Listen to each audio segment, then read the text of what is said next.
Hello and welcome to my full Silksong review. That's right, I finally finished the game. Between taking my sweet time playing it and doing content creation at the same time, the experience dragged out, and admittedly, I did everything I could not to finish it.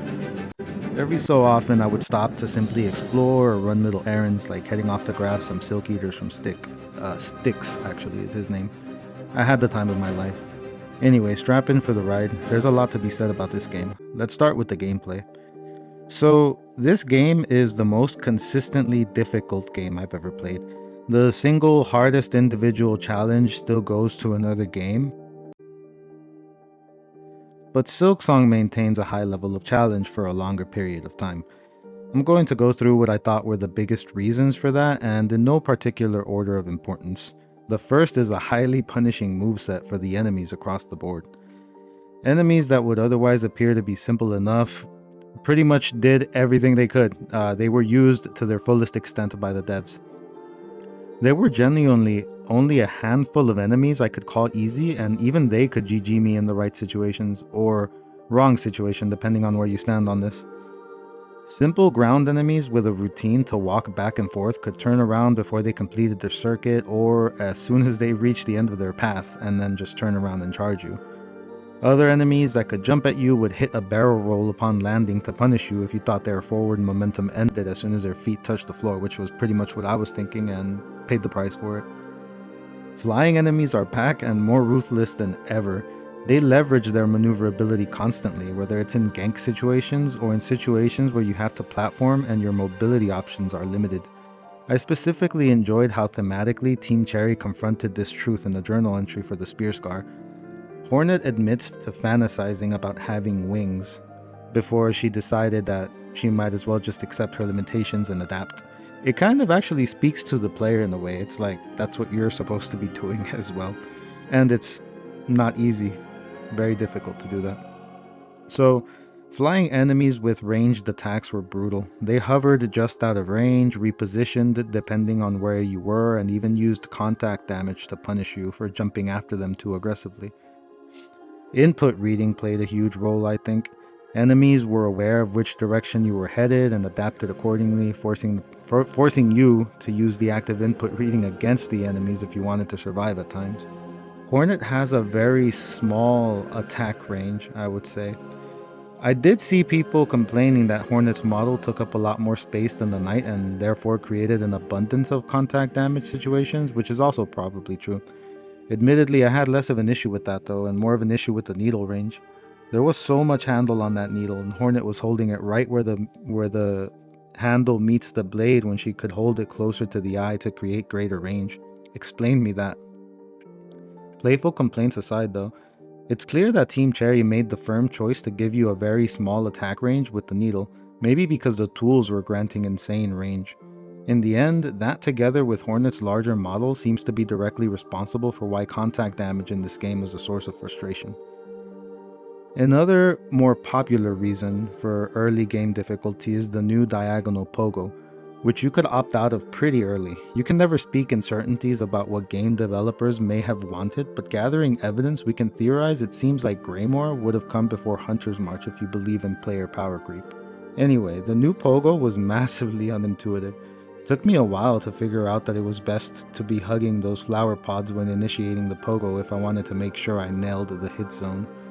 Applying it to combat took even longer. Admittedly through fault of my own though. I had to build the muscle memory for it, the geometrical familiarity as well of course, but I also had to take my head out of it. I was frustrated having to adapt to this new weird pogo. Once I got over it though, I started getting it down. I got through Hunter's March and then got pogo certified at Shellwood, which has several torturous platforming sections that look like child's play in comparison to what you see later in the game, but bless its heart, Shellwood was my first proctor. Hunter's March probably deserves its own mention as to why early game was difficult in Silksong, but the Rage compilations on YouTube should pretty much do that for everyone. As a note, I made the choice not to use Reaper Crest for having a more classic pogo. I decided to go through the whole game with Hunter's Crest. Altogether, these things create what feels very close to a different game from the original. Players who play Elden Ring, for example, were modding or outright dropping this game. Whether that's a good thing or a bad thing isn't really up to the players. It depends on if whether it aligns with Team Cherry's vision of how they wanted Silksong to be received or it doesn't. They definitely crafted difficulty here. That's more varied than I've seen in any other game I've ever played. There were difficult single enemies, difficult multiple enemy situations, difficult platforming while flying enemies were buzzing around. They starved us for checkpoints and hit us for 2 masks of damage everywhere. For players who don't have much practice learning enemy patterns quickly, dying in 3 hits is pretty brutal. Elden Ring is gonna be a recurring comparison, just so you guys know. But even enemies that do a lot of damage in Elden Ring, they only kill you in 2 or 3 hits if you're too stubborn to heal up with a flask. In Silksong, healing up isn't a privilege that's always at the tip of your fingers. You have to play well in order to earn the privilege of healing every now and then. And outside of that, in Elden Ring, because of all those flasks, you could create learning runs that expose you to enemy patterns for much longer. People probably don't usually do that anyway, but in Silksong, you just don't have a choice. Because, like I said, you only have access to healing if you're playing well, basically. Anyway, this actually leads me to a crazy theory. I think that Team Cherry, maybe all 3 of them, maybe not all 3 of them, they must be challenge runners or something, man, because I think that they accidentally made a game that went mainstream and then they lured in a bunch of hapless victims in for the sequel that they actually tuned to be a really, I would say, a game that's made for challenge runners, because I think that some sections of Silksong require challenge runner effort, which is something I always thought 99.9% of players are unwilling to give. I don't see Silksong floundering though in terms of numbers, so maybe other difficult games like Elden Ring or Lies of P and more have made mainstream a little bit more hardcore in that regard.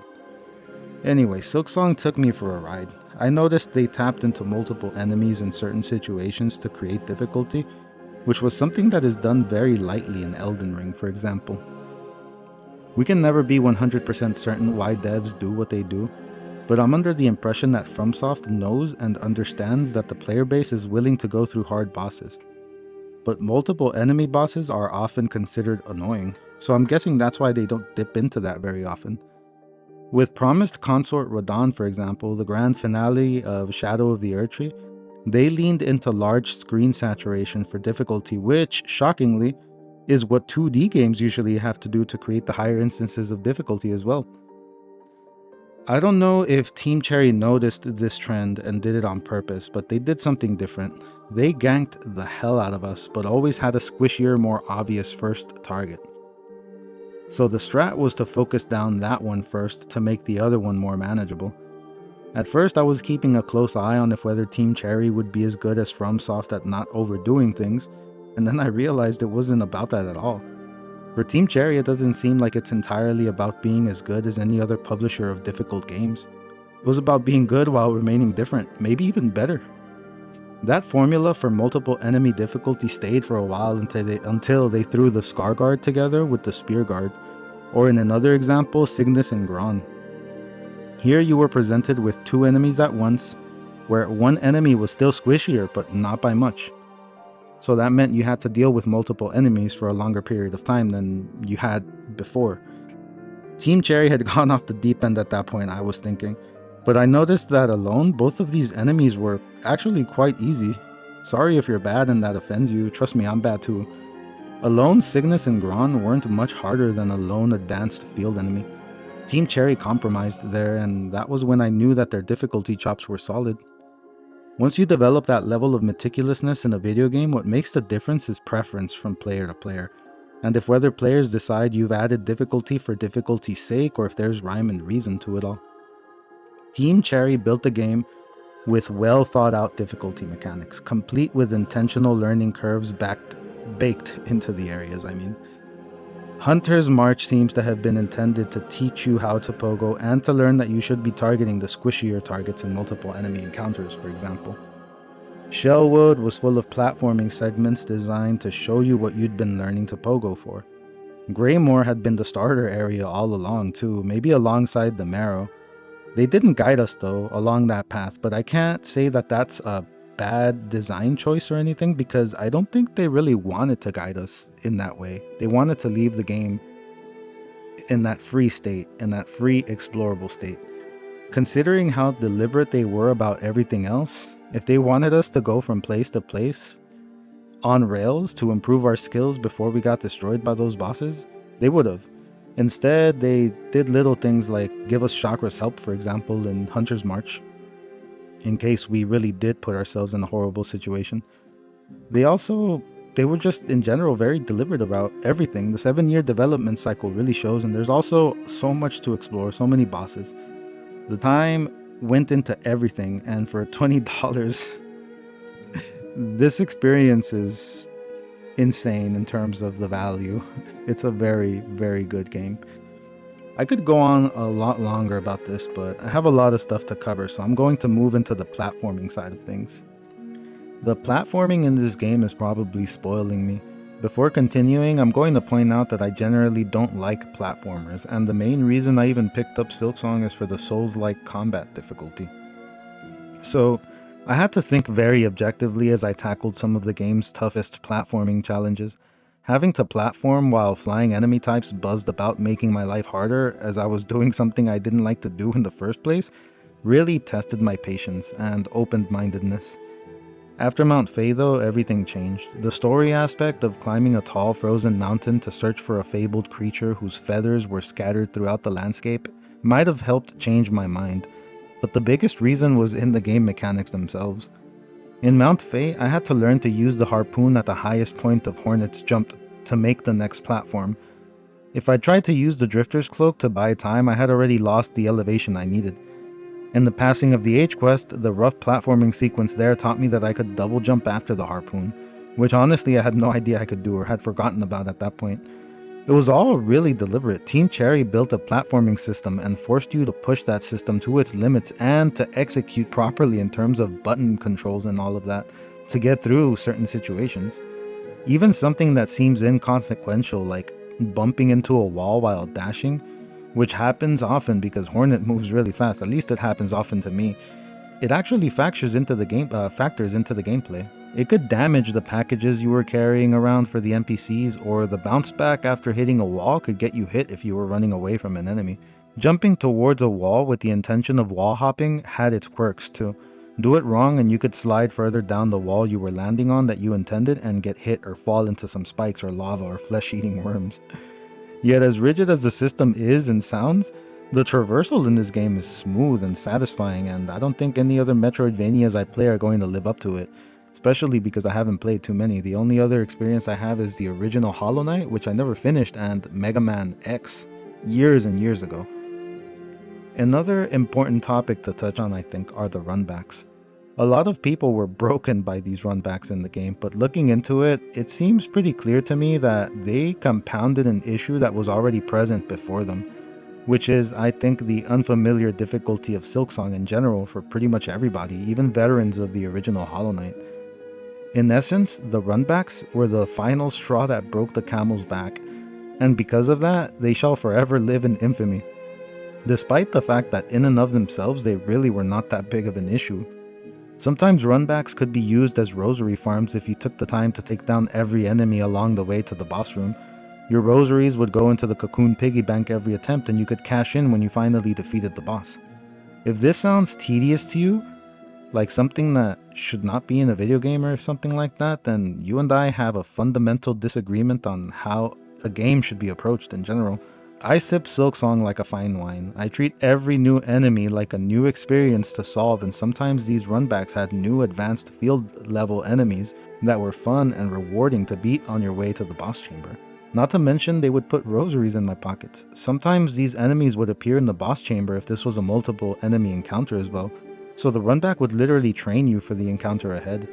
All that said, my opinion is that Team Cherry is as good, if not better, than FromSoft at developing difficulty mechanics. FromSoft, I think, is the most familiar, most experienced, and personally I respect their approach so much that they're pretty much sort of like the litmus test for everything else. I know 2D Souls are not 3D Souls, but conceptual approaches do cross in both styles. 2D and 3D Souls developers rely on the same screen saturation for difficulty, for example, at times. AoE attacks are often used to make melee-oriented bosses harder to push around in both of these genres. Overall, though, once you get as good and as meticulous as Team Cherry and FromSoft at creating difficulty, the opinions of players are separated largely by preference. Not necessarily that either of them are doing something wrong, I would say. Now let's talk about the bad and the things I wish Silksong had and some I wish Silksong didn't have. I believe dopamine management is an important factor on what makes great games. For Elden Ring, it's the stance break punish cinematic, and for Gears of War, it's the damage boost from the perfectly timed reload or maybe even the executions as well. For the Switch axe in Monster Hunter, the dopamine rush came from my controller vibrating when every slash hit after I entered amped mode. The next dopamine rush in every great game comes from getting good enough at the game in general, but the stance break cinematic in Elden Ring and the damage boost from the perfect reload is universal. Good players and bad players alike come back for more because of it. Silksong had dopamine rushes in droves from getting good. Whether you got good enough to make difficult engagements and difficult platforming situations more manageable for yourself, but they didn't have a specific dopamine rush mechanic that will be forever memorable like the ones I mentioned previously. They seem to have attempted one, and that's why I bring it up, but I feel like they missed the opportunity and they just didn't execute it correctly. Something was missing. And the way they attempted to put in a dopamine mechanic is by giving you a stunned animation for some of these bosses. It it'll always benefit the player one way or the other, but they chose to keep contact damage active when you knock a boss down or stun a boss with enough hits. So Team Cherry built in a mechanic where with enough strikes, you knock down or stun a boss and you get free hits in, but if you get too close, you receive contact damage. I would have preferred shorter downs than to take damage from a downed enemy. It would have been okay if they damaged me a second after they recover from the down. Admittedly, this is because I have a background in games where downs are a key mechanic. Elden Ring has them and so does Monster Hunter. I'm picky about how my downs are executed in video games, and Team Cherry didn't do them how I would have enjoyed them most in particular. It's like they tried something, but they didn't fully give me the benefits and the dopamine rush that I could have gotten or that I get from other games that do the same thing. Another game mechanic that could have been the dopamine rush in Silksong, I think, are the Silk skills. They were tied to our ability to heal, and considering how difficult the game was, I never found myself integrating them into my kit like I would have liked because I was always keeping Silk in the reserve for when I inevitably needed to heal. If I ever get around to doing some no-hit runs, I'll benefit from the Silk skills because I'm not getting hit, but that's a large practice commitment, one I definitely didn't put in on my first playthrough. Admittedly, some Silk skills should never be so readily available because they are actually overpowered, but that said, the number of Silk skills could have been more varied. My favorite example of a Silk skill that isn't terribly overpowered, or at least could be tweaked to not be overpowered, is the cross stitch skill. This is basically a parry and punish that has to be performed at the right time. It provides greater variability to the gameplay, but it was also just as expensive to use as the Silk Storm, which was overall more useful. If it was less expensive and did less damage, it could have taken the place of that fabled perfectly timed reload from Gears of War, for example. Admittedly, the harpoon makes up for this, although I scarcely used that as well just to make sure I wasn't using up my silk in case I needed to heal. Now another issue that I'm very conflicted about is the brightness in some situations. Specifically, when you encounter a boss and the screen flare occurs.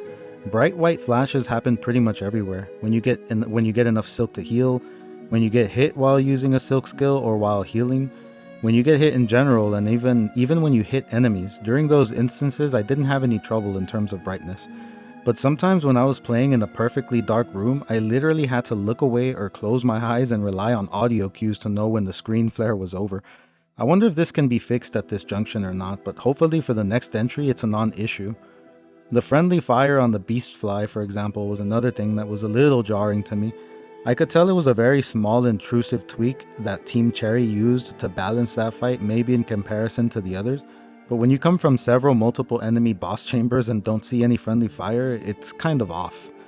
A part of me felt like this could be indication of too much outright tampering, which sounds strange in and of itself, but bear with me here, to either create or remove difficulty. Almost like flipping a switch. Simple, um, too easy, I would say, and comes off too intrusive. Fortunately, there was nothing else that made me feel that way later on in the game, so I let it go. It seemed like a helping nudge, not too dissimilar from Chakra helping us in another gank tank, but that one slinks by unnoticed because it came off as thematic. It was a thematic thing. Team Cherry seems to have been concerned that the early game was too much and they just kind of added in a small helping hand. I still feel it was a little intrusive, but not enough of a big deal to affect the final score for me. Now, let's talk about that diagonal pogo.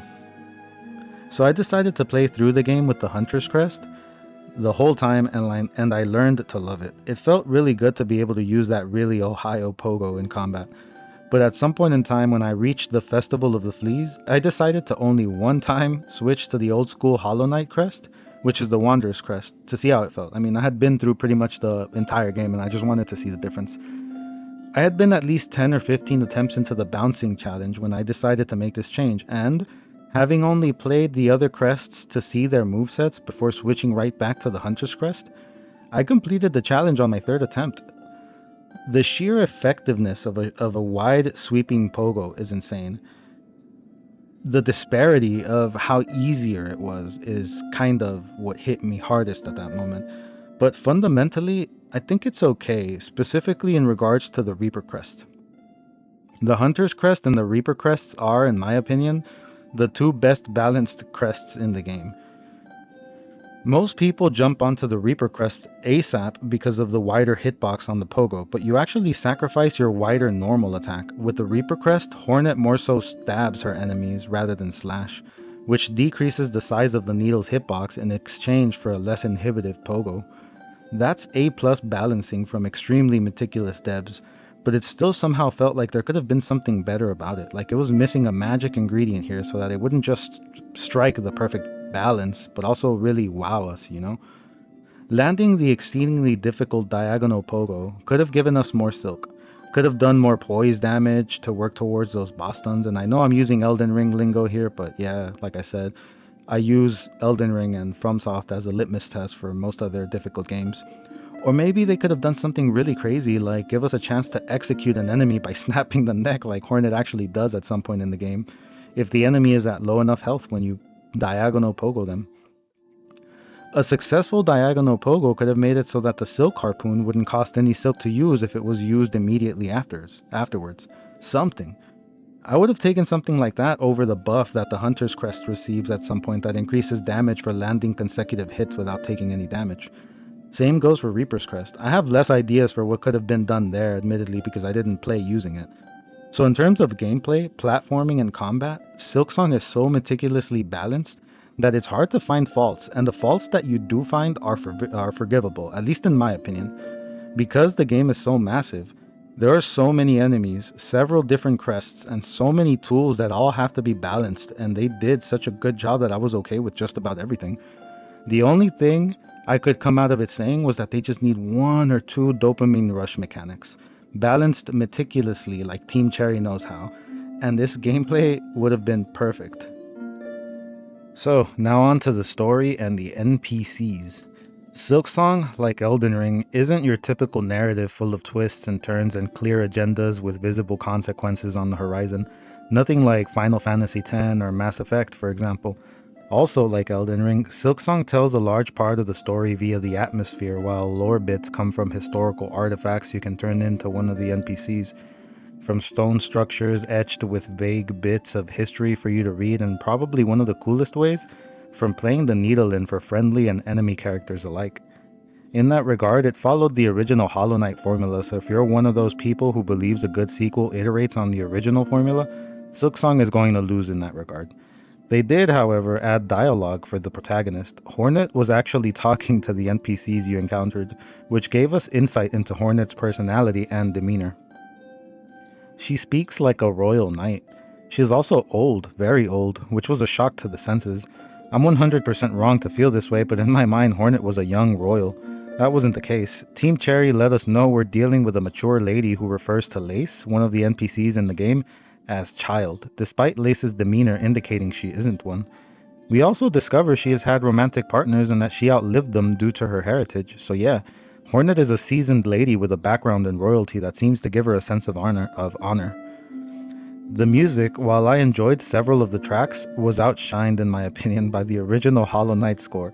Don't get me wrong though, there are some real bangers here, just not as many, I feel like. Enter Farloom and Scarsinger Carmelita are the top-notch high-octane tracks, while Bone Bottom, Coral Chambers, Songclave, Hunter's March, Masquerado, Underworks, and Biowater nail their general exploration tracks.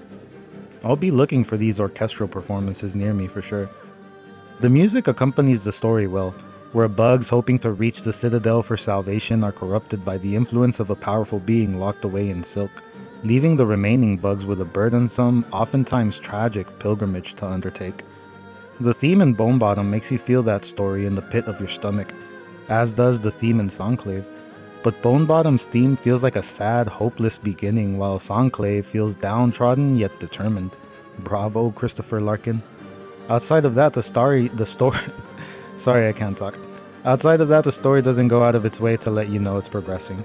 If you don't have the habit of checking on every NPC you've met after every story mission, you could miss out on something. On the other hand, if you're constantly checking on NPCs because you don't know which game moments are big story missions, you'll find yourself often checking on NPCs only to find them saying the same thing they've been saying for hours. I'm not fully a fan of this narrative approach in video games, and I say the same thing about Elden Ring. I do have to point out that one good thing about this narrative style is the community that forms around it.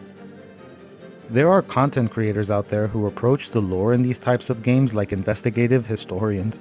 We get hour-long theory videos discussing all the different possibilities based on the tiniest clues smooth brains like me might have missed, so there's upside to this style of narrative. Still, I never got to see Sherma splashing around in the hot springs for myself, and I can't forgive the narrative style of Silksong for that. Pending the passing of the Age quest, we've yet to see how Void's sister will affect Farloom. I'm hoping we find out in DLC, but for all we know, Team Cherry isn't planning to revisit until the next entry.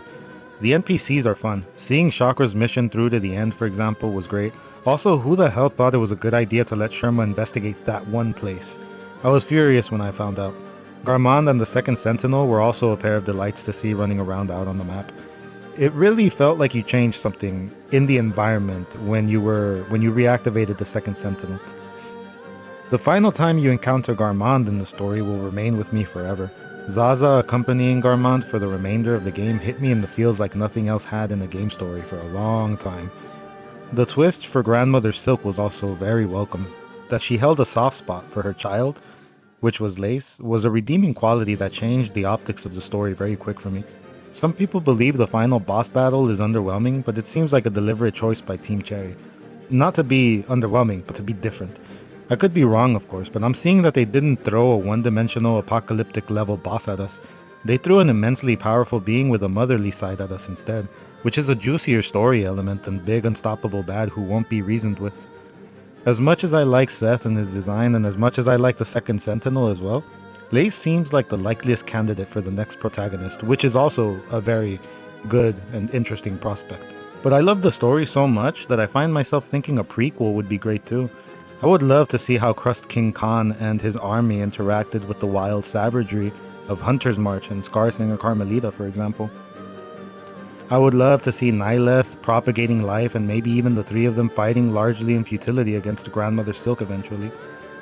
Sky's the limit, and the story left me satisfied, especially because we get to see a certain somebody again. When I started Silksong, I had hoped it would be a story about saving the knight, but the knight was the one who came to our rescue instead. My heart says Silksong is a 10 out of 10, guys. My brain, however, has to be more honest. Officially, Silksong is a 9 out of 10 for me, specifically because it lacks that dopamine rush combat mechanic I mentioned earlier during the review. Regardless, what a ride. This game is a masterpiece, and I mean that. I wasn't anticipating Silksong like other people, so I wasn't holding my breath for 7+ years, but it was worth the wait, and let's see where Team Cherry goes from here. If it takes another 7 years for a game, I might start holding my breath in 2 or 3 years because I'll be replaying Silksong quite a bit, I imagine. Anyway, that'll wrap it up for this review. I hope I gave you something to think about, and I hope my verdict sounded fair, and I hope I covered enough of the topics in the game to make this review feel thought out and fleshed out. And of course, if there's anything I might have missed or something that you came up with that you think I should have included, feel free to sound off in the comments. I'm more than happy to engage viewers, whether we agree or disagree. Don't forget to like and subscribe, and I hope you enjoyed as much as I enjoyed. See you on the next one.